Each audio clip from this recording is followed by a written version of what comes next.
Жол кыймылынын коопсуздугун камсыздоо башкы башкармалыгы өлкөнү санариптештирүүнүн алкагында ишке ашырылган ири долбоорлордун бири. Коопсуз шаардын биринчи баскычы жол эрежесин бузуу жана айып пулдарды төлөө боюнча жыл жыйынтыгын чыгарды.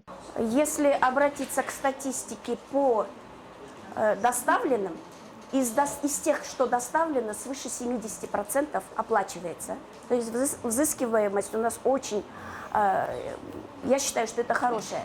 Коопсуз шаар долбоору ишке киргенден тарта жол эрежесин бузгандарга миллиондон ашык токтомдор чыгып, анын ичинен 590.130 токтом боюнча айдоочулар айып пул төлөштү. Төлөнгөн айып пулдардын жалпы суммасы 686.254.000 сомду түздү. Жалпысынан 57,2% түзөт. И получается вывешивать эти нарушения на сайте. Коопсуз шаар долбоорунун биринчи баскычы ишке киргенине толук 1 жылдын жүзү болду. Долбоор ишке киргенден тарта айдоочулар жолдо жүрүү эрежелерин сактап, жол кырсыктары 50% азайган. Бул арада коопсуз шаар долбоорунун байкоочу камералары коюлган жерлерде 1 жылдын ичинде 1.030.000 жол эрежесин бузуу фактысы катталып, анын жарымы айып пулдарын төлөгөн. Айдоочу айып пулдарын төлөбөй коюуга мүмкүн эмес.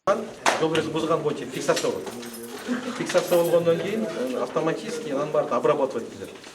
Биздин центр монитордун баары бу жерден карап чыгат дагы, кайсы жол эрежесин бузганды боюнча жанагы бөлүмчөлөрдө пункттар баары коюп чыгат.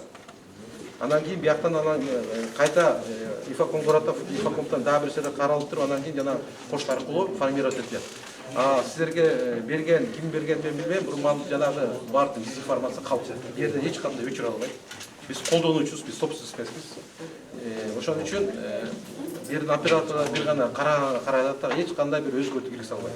Коопсуз шаар долбоорунун экинчи баскычы март айынан баштап өлкөнүн 7 облусуна жана Ош шаарына 306 фото жана видео байкоолор орнотулат. Коопсуз шаары ишке киргенден баштап чоң кылмыштардын бети ачылып, издөөдө жүргөн транспорт каражаттары табылып жатат. Айдоочулар жол эрежесин бузган учурда мониторинг борборунан автоматтык түрдө видео жана фото байкоолорго алынып, айып пулду төлөө боюнча кагаздары айдоочунун дарегине почта аркылуу жөнөтүлөт.